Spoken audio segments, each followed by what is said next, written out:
बेवजह राजस्थान की जला देने वाली गर्मी में एक लड़का जो महज 14-15 साल का होगा, सुनसान रास्ते पर लड़खड़ाते हुए चल रहा है। पिघला देने वाली गर्मी, सामने सब कुछ धुंधला सा दिख रहा था। उसके लड़खड़ाते हुए कदम मानो रास्ते से कोई जंग लड़ रहे थे।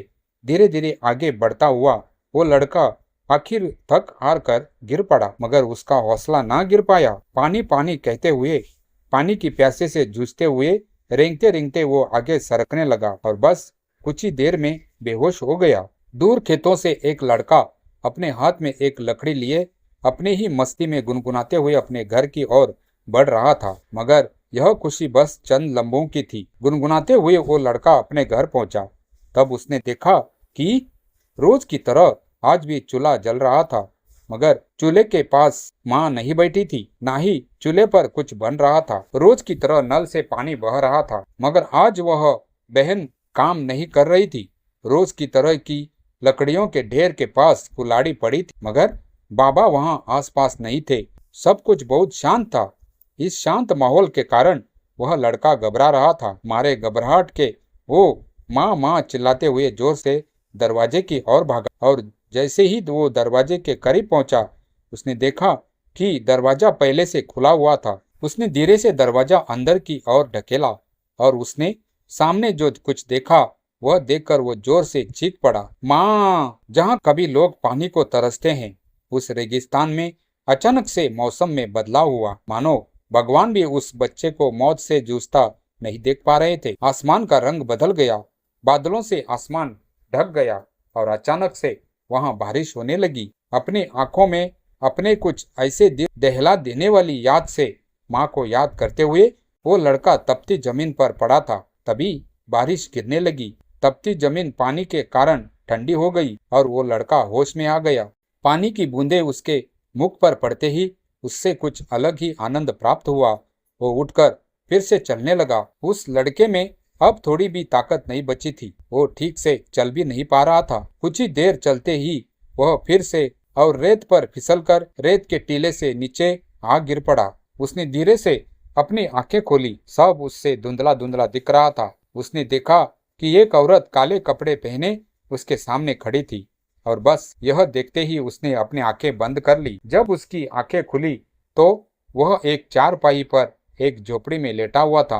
आंखें खुलते ही उसने चारों ओर नजर घुमाई और उठकर चारपाई पर बैठ गया। जैसे ही वह बैठा, वह काले कपड़े वाली औरत उसके सामने आकर खड़ी हो गई और बेहद प्यार से उसने कहा, अरे रे रे, आराम से बेटा, लेटे रहो, कुछ चाहिए तो मुझसे कहो। पानी! उस लड़के ने झट से जवाब दिया। ठहर कोनी, मैं अभी तारे वास्ते पानी लाऊं हूँ। वो औरत मटके की ओर बढ़ी और एक गिलास में पानी लेकर उसके तरफ आई और उससे पानी दिया। लड़के ने एक ही घूंट में पानी पी लिया, मानो वह सालों से प्यासा हो।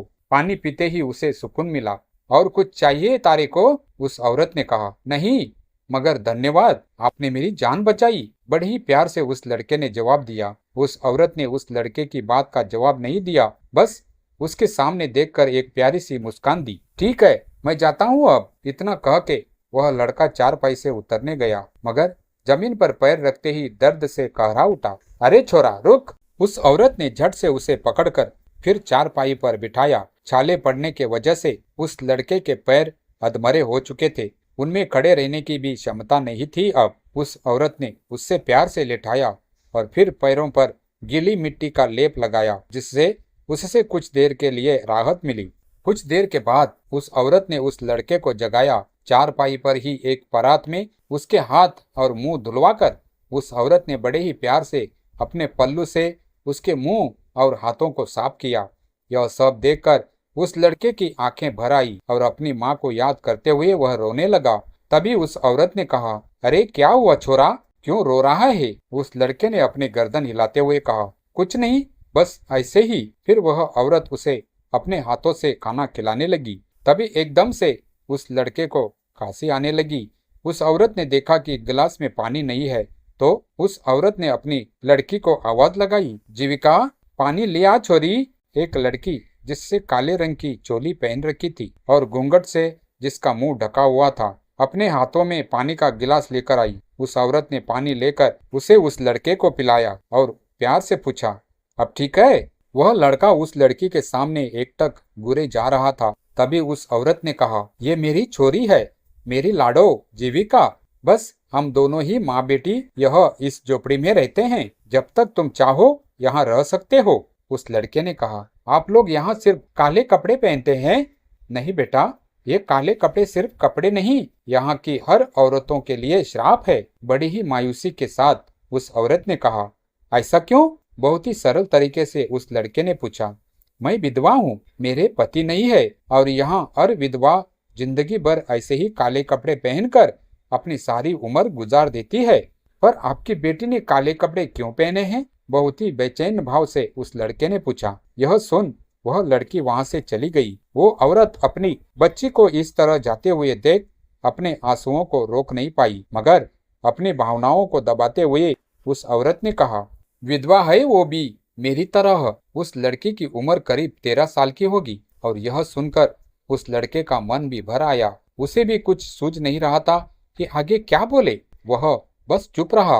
वो औरत अपनी जगह से उठकर अपने हाथ धोकर बस कुछ ही देर में वापस आई। तभी उस लड़के ने अपनी गर्दन को झुकाते हुए दबी सी आवाज में कहा, मुझे माफ कर दीजिए, मैं आपका दिल दुखाना नहीं चाहता था।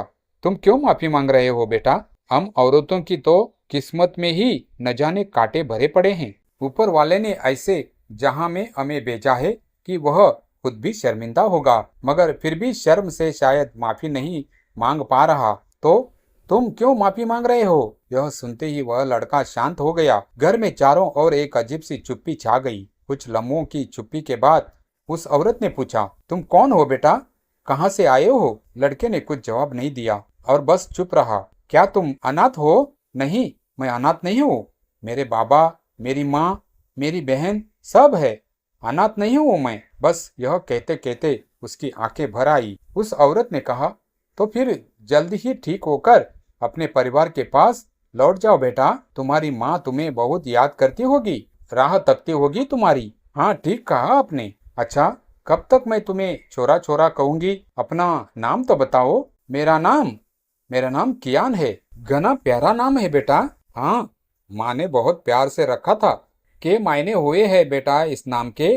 कियान ने प्यार भरी मुस्कान से जीविका की माँ को देखा। कियान की आंखों से कुछ अलग सी चमक झलक रही थी और उसने हंसते हुए कहा, माँ से अक्सर पूछा करता था कि मेरा नाम कियान क्यों रखा है, क्या मतलब है इस नाम का। और अक्सर माँ बड़े प्यार से कहती थी, कियान का मतलब किसी बड़ी सी रियासत का राजा।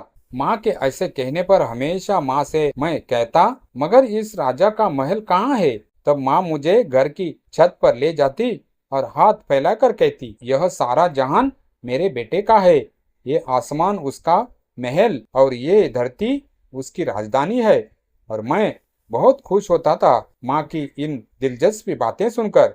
घनी प्यारी होगी तारी माँ, बहुत बहुत। बातें करते करते वक्त बीत गया। शाम का वो केसरिया उजाला आसमान की शोभा बढ़ा रहा था और फिर कुछ ही देर में रात के काले अंधेरे ने आसमान को ढक लिया। रेगिस्तान की रेत दिन में जितनी आग उगलती है, यह उतनी ही ठंडी रात के समय होती है। कियान काफी गहरी नींद में सोया था और अपने सपने में अपनी माँ को ढूंढ रहा था। माँ, माँ, कहाँ हो माँ? माँ माँ चिल्लाते हुए कियान अपने घर की ओर बढ़ रहा था। फिर वही दृश्य उसकी आंखों के सामने आने लगा। अपने हाथों में एक लकड़ी लिए अपनी ही मस्ती में गुनगुनाते हुए कियान अपने घर की ओर बढ़ रहा था। अपनी ही मस्ती में मगन कियान को नहीं पता था कि जिस राह पे बढ़कर वह अपने घर लौट रहा है, वहां पहुंचे ही उसकी दुनिया बदल जाएगी। सपने में वह अपने घर पहुंचा। तब उसने देखा कि रोज की तरह आज भी चूल्हा जल रहा था, मगर चूल्हे के पास माँ नहीं बैठी थी, ना ही चूल्हे पर कुछ बन रहा था। रोज की तरह नल से पानी बह रहा था, मगर आज वहां बहन काम नहीं कर रही थी। रोज की तरह ही की लकड़ियों के ढेर के पास कुल्हाड़ी पड़ी थी, मगर बाबा वहां आसपास नहीं थे। सब कुछ बहुत शांत था। इस शांत माहौल के कारण कियान घबरा रहा था और जैसे ही वह घर में दाखिल हुआ, घबराकर वह नींद से उठा। कियान का चेहरा पसीने से भीग चुका था। उसने सामने देखा, कियान के ठीक सामने जीविका अपने कानों को अपने दोनों हाथों से जोर से दबाए हुए अपनी आंखें नीचे कर कोने में बैठी थी। तभी कियान ने गौर किया, बाहर से आवाजें आ रही थी। नहीं नहीं, आप मुझे ले चलिए, मैं आती हूँ। साहब, वो बच्ची है, आप तो जानो हो, मेहरबानी कीजिए मारे पे। मैं सच बोलूं हूँ, वह कुछ नहीं जानती, उससे कुछ नहीं पता। यह आवाज जीविका की माँ की आवाज थी। कियान धीरे से चारपाई से उतरकर दरवाजे के पास पहुंचा और दोनों दरवाजे के बीच से किवाड़ से कियान ने देखा कि दो आदमी खड़े हैं, जिनमें से एक काफी रईस लग रहा था। जीविका की माँ उस इंसान के पैरों में गिरकर गिड़गिड़ा रही थी। उस इंसान ने बिना कुछ सोचे जीविका की माँ को लात मारकर जमीन पर गिरा दिया और बड़े ही गुस्से में कहा, बदजात औरत, रोज का तेरा यही ड्रामा है, सारा मजा किरकिरा कर दिया। कितना दिन संभाल कर रखेगी आखिर अपनी बेटी को। इतना कहते ही उस इंसान ने जीविका की माँ के बाल कसकर पकड़े और बड़े ही रौब से कहा, अगली बार नहीं छोड़ूंगा, अगली बार जब आऊंगा उसे उठाकर ले जाऊंगा। इतना कहकर उस इंसान ने जीविका की माँ को जमीन पर पटक दिया। कियान ये सब देखकर सहम सा गया। जीविका की माँ वही बाहर बैठकर रेत को अपने हाथों से इधर उधर करते हुए पागलों की तरह रोने लगी, जोर जोर से चीखने लगी। कियान को समझ नहीं आ रहा था कि क्या किया जाए। उसने जीविका की ओर देखा, फिर उसके पास जाकर कियान ने धीरे से उसका हाथ पकड़ा, मगर कियान का हाथ छूते ही जीविका बौखला उठी। कियान को धकेल कर खुद पीछे पीछे सरकने लगी। जीविका मानो होश में नहीं थी। कियान से वह डर रही थी। कियान की जगह पर उसे वह इंसान दिख रहा था। जीविका को ऐसा लग रहा था कि वो इंसान उसे अपनी ओर खींच रहा है। जीविका जोर जोर से चीखते हुए यह कहने लगी, छुओ मत, मुझे छुओ मत, मेरे पास मत आओ। जीविका की चीख सुनते ही उसकी माँ दौड़कर घर के अंदर आई और आते ही उन्होंने जीविका को अपने सीने से लगा लिया और बड़े ही प्यार से जीविका को शांत करने लगी। कोई नहीं है छोरी, कोई नहीं, मैं हूं ना लाडो, कोई नहीं छुएगा तुझे। जीविका और उसकी माँ को इस हालत में देख कियान की आंखों से भी आंसू बहने लगे। बहुत कुछ कहना चाहता था वह, मगर कियान के पास उस वक्त शब्द ही नहीं थे। जीविका की माँ ने कुछ देर बाद कियान को देखा और उन्होंने अपने हाथों से कियान को पास आने का इशारा किया।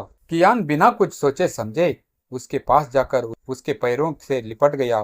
तभी उन्होंने कियान को पैरों से उठाकर अपने सीने से लगा लिया और दूसरी तरफ जीविका की ओर देखकर उसकी आंखों से आंसू पोंछकर रोते हुए भी लबों पे एक हंसी दर्शाकर कियान और जीविका को दोनों को सहलाया, दोनों को एक हौसला प्रदान किया।